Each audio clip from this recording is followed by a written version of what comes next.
पंजाब में पिछली सरकार ने बीएसएफ का दायरा 15 किलोमीटर से बढ़ाकर 50 किलोमीटर करने को लेकर बुलाए सेशन के बाद में अब एक बार फिर से केंद्र और राज्य सरकार के संबंधों में दरार आ रही है। बेशक पंजाब में अब कांग्रेस की जगह आम आदमी पार्टी की सरकार बन गई है, लेकिन जिस तरह से केंद्रीय गृह मंत्री ने यूटी चंडीगढ़ में कर्मचारियों के लिए केंद्रीय सेवा और नियम लागू कर दिए हैं, इसको लेकर आप सरकार ने शुक्रवार को विधानसभा का सेशन बुला लिया, जिसमें मुख्यमंत्री भगवंत मान केंद्र के इस फैसले के खिलाफ विधानसभा में निंदा प्रस्ताव लाकर इसे वापस लेने की मांग कर सकते हैं।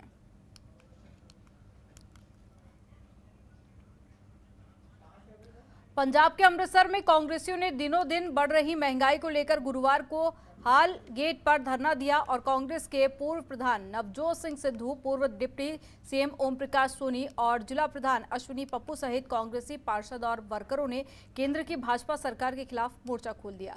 कांग्रेसियों ने प्रधानमंत्री नरेंद्र मोदी का पुतला फूंका। पेट्रोल, डीजल, रसोई गैस और साथ ही अन्य वस्तुओं की लगातार बढ़ रही कीमतों के विरोध में ऑल इंडिया कांग्रेस कमेटी के आह्वान पर हाथों में तख्तियां उठाए कांग्रेसियों ने मोदी सरकार पर तीखे प्रहार किए। मोदी सरकार अर्थात यानी राहत नहीं आफत है और साथ ही अन्य तरह के नारों के साथ में कांग्रेसियों ने मोदी सरकार को जमकर कोसा। नवजोत सिंह सिद्धू ने कहा कि पेट्रोल, बस सिलेंडर के दाम 7वें आसमान पर पहुंच सकते हैं और साथ ही देश के 90% आबादी महंगाई की आग से लोग झुलस रहे हैं। चूल्हे बालों हट गए हैं। देखो एमएसपी 35% वधी है पिछले 7-8 सालों ते पेट्रोल डीजल 110% वध गया। करीब 12 वार कीमतां वधा दित्तियां। दाल की कीमत डबल हो चुकी है। एडिबल ऑयल, लोग कहते हैं गरीब कहना दाल रोटी खाओ प्रभु दे गुण गाओ, ते जेड़े तेल दे विच रोटी खानी है वो 100% वध चुके हैं। गैस का सिलेंडर डबल हो चुके हैं। जे सारे डबल हो चुके ने ते मैनू दसो गरीब दी दिहाड़ी, पल्लेदार दी दिहाड़ी 250 तो 500 हुई है। ओदी बोला 250 जो खरीदा सी हुण 700 च नहीं आउंदा। जड़ा गरीब आम आदमी 90% हिंदुस्तानी वो तो रोटी खानी औखी होगी, ओदे पेट ते लत वजन डई है। ते किसान एमएसपी 35% ते पेट्रोल डीजल 110%। एदा मतलब 1 रुपया दे के तुसीं 4 रुपये तो ले रहे हो। पेट्रोल, डीजल और रसोई गैस के बढ़ते दामों और महंगाई के खिलाफ कांग्रेस पार्टी ने चंडीगढ़ में हल्ला बोला है। कांग्रेस ने महंगाई के मुद्दे पर देश भर में प्रदर्शन किया। इस प्रदर्शन को असरदार बनाने के लिए कई वरिष्ठ नेता सड़क पर उतरे। प्रदर्शन के दौरान सभी नेता चुनाव खत्म, लूट चालू के नारे लगाते हुए भी नजर आए। कहना ये चाहेंगे कि पेट्रोल डीजल की रेट बहुत बढ़ गए हैं जी, और आज हम अपनी गाड़ियां बेचने पे आ गए हैं क्योंकि जब पेट्रोल डीजल का रेट बढ़ता है सर, आप देखो भी कितना असर पड़ता है। सब चीज़ों पर असर पड़ा, नमक, स्कूल की किताबें से लेकर स्कूल के एडमिशन फीस तक। तो अब यही गुजारिश कर रहे हैं कि पेट्रोल डीजल का रेट कम करा जाए।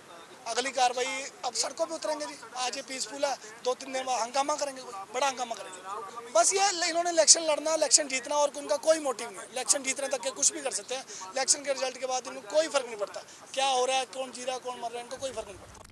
महंगाई के खिलाफ पंजाब कांग्रेस ने अमृतसर में प्रदर्शन किया और पंजाब के कई प्रमुख शहरों में महंगाई के खिलाफ प्रदर्शन किया जा रहा है। इसी कड़ी में पटियाला में भी जोरदार प्रदर्शन देखने को मिला।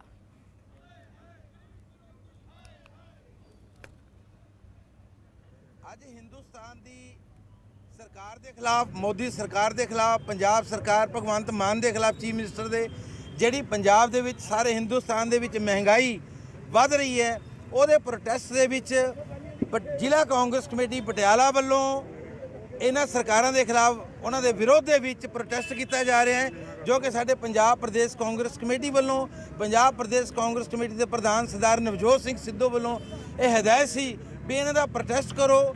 ਇਹ ਅੱਜ ਜਿਹੜਾ ਪ੍ਰੋਟੈਸਟ ਹੈ ਇਹ ਮਹਿੰਗਾਈ ਦੇ ਖਿਲਾਫ ਹੈ। ਜਿਹੜੀ ਸੈਂਟਰ ਦੇ ਅੰਦਰ ਮੋਦੀ ਸਰਕਾਰ ਹੈ ਉਹਨਾਂ ਨੇ ਲੋਕਾਂ ਤੇ ਇੰਨਾ ਵੱਡਾ ਬੋਝ ਪਾਤਾ ਹੈ। ਤੁਸੀਂ ਦੇਖਿਆ ਪਿਛਲੇ 9 ਦਿਨਾਂ ਤੋਂ ਲਗਾਤਾਰ ਪੈਟਰੋਲ ਡੀਜ਼ਲ ਦੇ ਰੇਟ ਵਧ ਰਹੇ ਨੇ ਔਰ ਇਹ 9 ਦਿਨਾਂ ਦੇ ਅੰਦਰ ਹੀ ਲਗਭਗ 6 ਰੁਪਏ ਲੀਟਰ ਪੈਟਰੋਲ, 6 ਰੁਪਏ ਲੀਟਰ ਡੀਜ਼ਲ ਵੱਧ ਗਿਆ ਔਰ ਇਸ ਤੋਂ ਇਲਾਵਾ ਗੈਸ ਸਿਲੰਡਰ ਐਡਾ ਵੱਡਾ ਲੋਕਾਂ ਦੇ ਭਾਰ ਪਾਇਆ ਇਹਨਾਂ ਨੇ।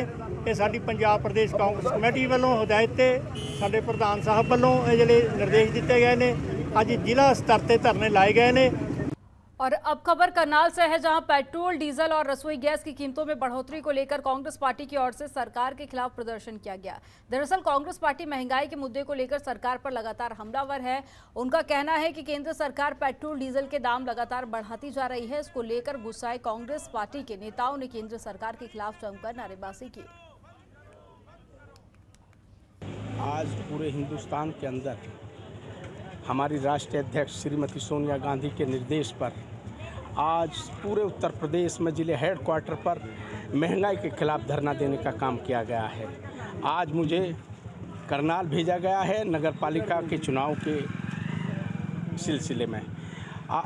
आज कांग्रेस का कार्यकर्ता कमर कस चुका है कि महंगाई के खिलाफ हमें ज़बरदस्त आंदोलन करना है, उसके ऊपर रूपरेखा तैयार कर रही है। आज कांग्रेस का कार्यकर्ता नहीं, आम जनता महंगाई से परेशान है। आप ये महसूस करते होंगे कि जिस समय चुनाव होता है उस समय महंगाई स्थिर हो जाती है, जैसे ही चुनाव खत्म होता है। मैं ये कहना चाहती हूँ कि भारतीय जनता पार्टी ने जो कार्य किया, जो बीजेपी सरकार ने जनता के ऊपर महंगाई की मार डाली है, तो इससे आम जनता परेशान है। इसने लेडीज़ों की रसोई पे भी वार किया है। जो तेल सरसों का 100 रुपये किलो था वो आज 200 रुपये किलो ले रहे हैं। जो दाल थी 50 रुपये किलो थी, आज वो 150 रुपये किलो हो रही है। हर चीज़ को लेकर चीनी 20-25 रुपये किलो थी, वो आज 50-60 को क्रॉस कर रही है। मान लीजिए सिलेंडर था 350 रुपये का सिलेंडर जब था, तो जब कांग्रेस पार्टी की सरकार थी, तो जब बीजेपी वालों ने प्रदर्शन किया था कपड़े उतार के महंगाई है, आज इतनी मतलब कि 1000 पार कर चुका सिलेंडर, तो आज महंगाई नहीं है। आज इनको महंगाई नहीं दिख रही। मालूम होना चाहिए कि महंगाई का आसमान को छू रही है। ये बीजेपी अपना दमदमा बजाकर महंगाई रोक लेते हैं, और जब ये जीत जाते हैं इलेक्शनों में, फिर ये गरीबों पर मार पिचाते हैं। और ये देश का बुरा हाल हो गया है। आम गरीब आदमी दुखी हो चुका है। सिर्फ गैस सिलेंडर ले लो, पेट्रोल ले लो, डीजल ले लो, इस पर तोड़ महंगाई का कमर तोड़ महंगाई कर दी है सरकार जनता पर। इससे जनता परेशान है। हरियाणा के मुख्यमंत्री मनोहर लाल और खेल मंत्री संदीप सिंह की आला अधिकारियों के साथ में बैठक खत्म हो गई है। 3% खेल कोटा फिर से बहाल कर दिया गया है। इसी पर देखिए ये खास रिपोर्ट।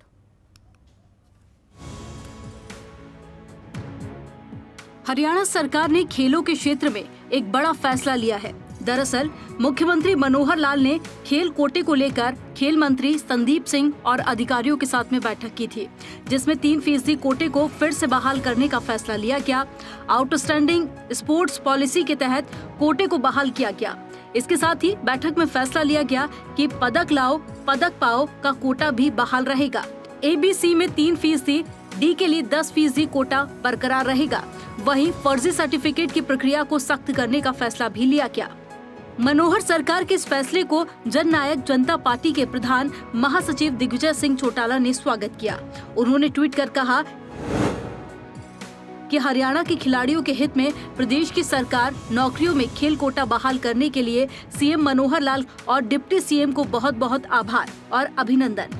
उन्होंने कहा कि इससे निश्चित तौर पर खिलाड़ियों में एक नया जोश आएगा और खेलों में हरियाणा देश का नाम इसी तरह से रोशन करेगा। हरियाणा में ग्रुप A, B और C की सीधी भर्ती में खेल कोटे का आरक्षण खत्म करने का मामला तूल पकड़ता जा रहा था। कई बड़े खिलाड़ी और विजेता को सड़क पर उतरे थे। इसी बीच हरियाणा के खेल मंत्री संदीप सिंह से इस मुद्दे को लेकर बात की गई थी, जिसमें उन्होंने कहा था कि 3% कोटा खत्म नहीं होगा। इस संबंध में हम रिव्यू कर रहे हैं, जिसके बाद अब सरकार ने खिलाड़ियों की मांगों को लेकर फैसला किया और 3% खेल कोटे को बहाल किया। इसके साथ ही संदीप सिंह ने बातचीत के दौरान कहा था कि कुछ फेडरेशन ने भर्ती सर्टिफिकेट बनाकर खिलाड़ियों की नौकरियों में हेराफेरी की थी। समय हरियाणा सख्त नियम बनाने की और हरियाणा सरकार हमेशा खिलाड़ियों के साथ खड़ी थी और हमेशा खड़ी रहेगी। उन्होंने कहा कि फेडरेशन के फर्जी सर्टिफिकेट पर अब लगाम कसने की तैयारी की जा रही है। खेल मंत्री ने कहा कि गोल्ड मेडलिस्ट खिलाड़ियों को नौकरी देने में कोई भी समस्या नहीं आती, लेकिन 3% कोटा वाले खिलाड़ियों की समीक्षा में दिक्कतों का सामना करना पड़ता है। कई खिलाड़ी फर्जी सर्टिफिकेट बनाते हैं, उन पर जल्द लगाम लगाई जाएगी। पिछले साल खबर सामने आई थी कि हरियाणा सरकार खेल पॉलिसी में बदलाव की तैयारी कर रही है। खेल विभाग के निदेशक ने मीडिया से बातचीत में बताया था, सरकार सीधी भर्ती में खिलाड़ियों का 3% कोटा खत्म कर सकती है। इस बारे में विभाग ने चीफ सेक्रेटरी को प्रपोजल भेजा था। 2500 ग्रेडेशन सर्टिफिकेट में गड़बड़ी के बाद ये फैसला लिया गया। ब्यूरो रिपोर्ट, जनतंत्र टीवी। हरियाणा के कृषि मंत्री जेपी दलाल ने मुख्यमंत्री बागवानी बीमा योजना के नाम से एक नई बागवानी फसल बीमा योजना के पोर्टल की शुरुआत की है। इस योजना के तहत किसानों की फसलों में प्रतिकूल मौसम और प्राकृतिक आपदाओं के कारण से होने वाले नुकसान की भरपाई की जाएगी। इस अवसर पर उन्होंने बताया कि प्रतिकूल मौसम कारक और प्राकृतिक आपदाओं जैसे ओलावृष्टि, तापमान, पाला, जल कारक आदि और साथ ही आंधी, तूफान और आग जो कि फसल को नुकसान पहुंचाती है, योजना में शामिल किया जा रहा है। इस योजना के तहत 21 फसलें शामिल हैं, जैसे 14 सब्जियां, 2 मसाले और 5 फल भी इसमें शामिल किए गए हैं। बड़ा खुशी का मौका है कि हरियाणा के बागवानी सब्जियों की कृषि करने वाले किसानों के लिए हमने मुख्यमंत्री बागवानी बीमा योजना की पोर्टल शुरू कर दिया है और हरियाणा पहला प्रदेश होगा जो किसानों की इतनी चिंता करता है। बागवानी और फलों की जो कृषि करते हैं उन किसानों के जोखिम को भी सरकार ने योजना बना के अपने ऊपर लेने का फैसला किया है। हमने अपने विभाग के अंदर ये योजना बनाई है और इस योजना के अंदर ट्रस्ट मोड में हमने पैसा भी डाल दिया है और 40,000 रुपये तक का बीमा किसान को सिर्फ 1,000 रुपये देना पड़ेगा। जितनी उसकी फसल खराब होगी 50% होगी तो 50% उसको मुआवजा मिल जाएगा। दोनों मिलकर के सब्जियां और फल हैं, दोनों 21 फसल हैं। खबरों के निष्पक्ष विश्लेषण के लिए सब्सक्राइब करें Jantantra TV and press the bell icon. Never miss any update.